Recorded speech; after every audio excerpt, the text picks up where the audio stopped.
บอกผลทางนักมาหาลูกมันดีใจมันจำได้โหเข้ามานางตาอ้นจืดเนาะอันนี้จ้าดุจริงเลยแม่ครับมีพอมันวะพากันกินส้มตำพี่น้องขัวแมงจุดจีส้มตำแกงหน่อไม้หมักม่วงหมักเมียงแล้วก็เบียร์นี่เด้อพี่น้องเด้อเอื่อยเราซื้อไปเท่าน้อยโอ้ก็งามแต่ว่าของ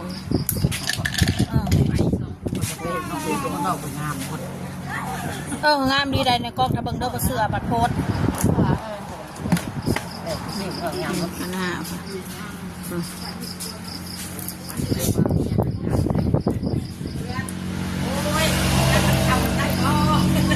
มาหน้าเอ้ยนี่มดกดเถอะเนี่ยมาอดจอกไปเอามาไปทำมวยสบายดีเนี่ยสบายดีพี่น้องเป็นนั่งพวกคำแล้วเป็นนั่งบนโต๊ะเนี่ยเนาะขับเนี่ยเนาะนะจะเป็นนั่งเพียงหาแคบๆนี่บ่ได้โอ้โหเหม็นกลัวเงามุนเนาะแมนโต๊ะเปิดเพลงมวนกันหน้ามายังนี่จะเอาเงินมาให้บ่ซื้อนมบ่ดีเยี่ยมเลยสุดยอดเลยเนาะเป็นอะไรอันเท่าอันภาพคือว่าตกหลังคาใครแน่ละบ่เป็นยังเนาะป้ากระเบิงคลิปอยู่ดอกเห็นว่าเป็นห่วงอยู่เอาสู่ไฟหน้าเอ้ยเขาจะเห็ดยำวุ้นเส้นสู่เขาเจ้ากินลวกอันนี้พี่น้องตรงนี้นี่ลวกอันหมูยอแซ่บบอกสงสัยตีนกำลังเป็นบาทเลยเนาะเห็ดมันเป็นแซ่บเนี่ยใครอยากเห็นผู้บ่าวใหม่ขออยู่บ่ผู้ใดผู้บ่าวใหม่ก็คุยอยู่นี่นับดึงผู้บ่าวไหนมีเหรอว่ามีเลยเนาะเห็นว่าผู้ให้แนวนี้เลยที่ไหนโอ้ยคนเชียงรายเชียงใหม่นะเชียงใหม่เชียงรายไปนะคนทางใต้ก็มีใต้ก็มีเนื้ออะไรสัก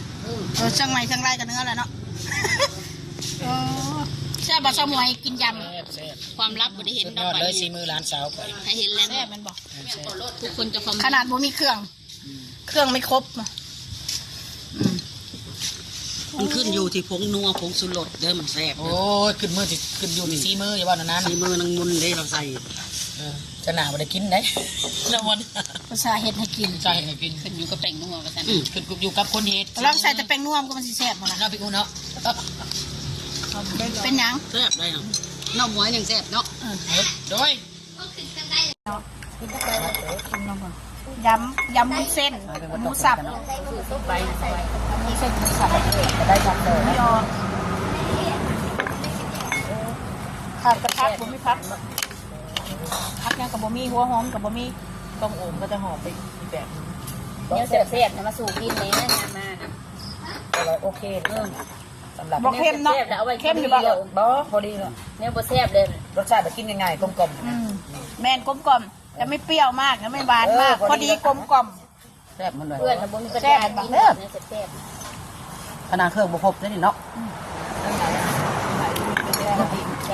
รับทางแซ่บเนาะถ้ามีผักตังใส่สีแซ่บมันสีหอมกว่านี้ขันฟ้ามือ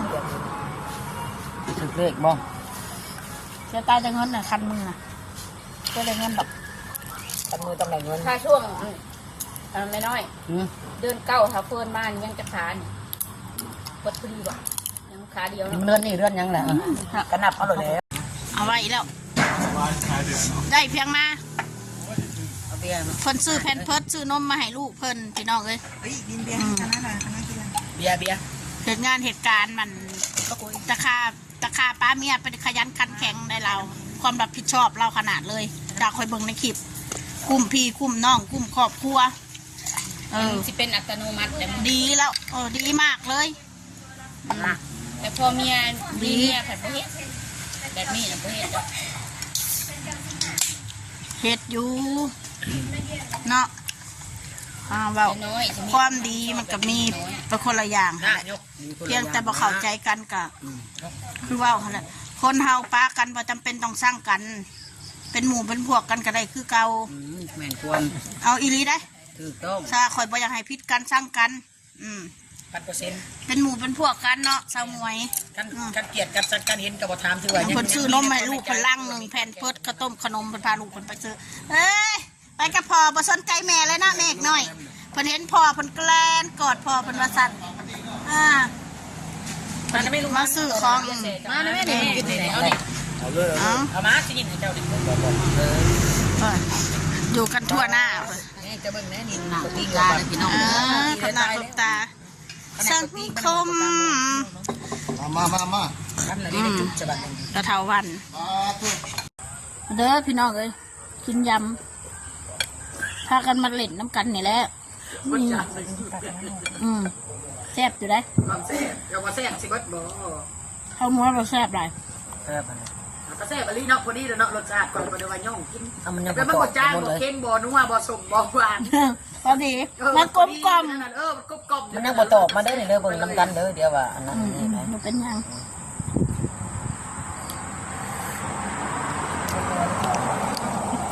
แล้วมันนั่งเล่นน้ำกันเนี่ย เบ้านัวหัวม่วน ขนาดมันจะซื้อนมให้ลูกเพิ่น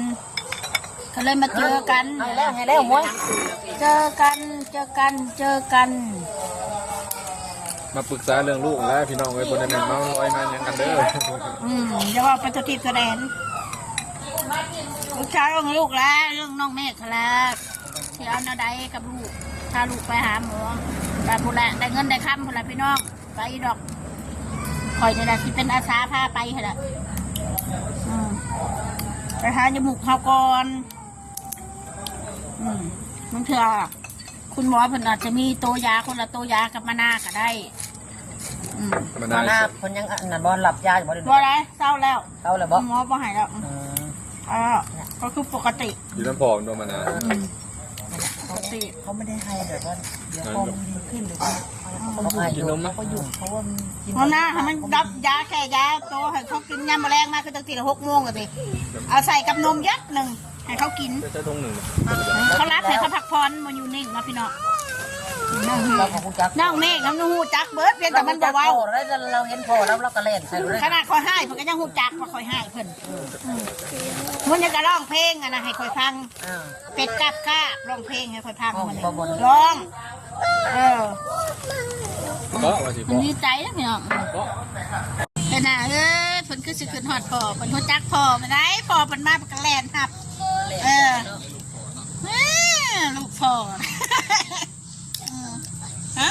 มามีป้าเจ้าเอิญพ่อเล็กน้อยน้องแม่แห้งแล้วเด้แห้งแล้วมันเป็นยังดอกน้อยมันแล้วมันเศร้าไว้หยอกผิวเขาหุ่มไว้ผู้ใหญ่ เล่นดีเลยเป็นเนาะ นั่นแหละ มันตื่นดูมาได้เนาะ แม่นแหละ เมฆมานี่ลูก แม่นอย่างนั้นเสียงไฟว่าอย่าง มวย เสียงสาวมวยป้าเขาก็ลืมหมดเสียงเรา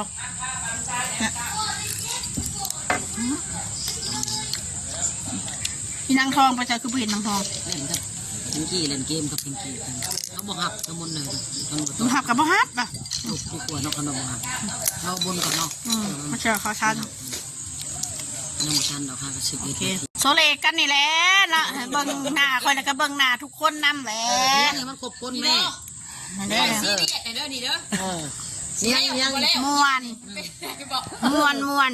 โคตรแล้วเนาะเด้อพี่น้องมวนเด้อพี่น้องเอ้ยลบพื้นลบแผ่นบ้านเมืองใครบ่ได้ยินกับคอยบอกวันเบิด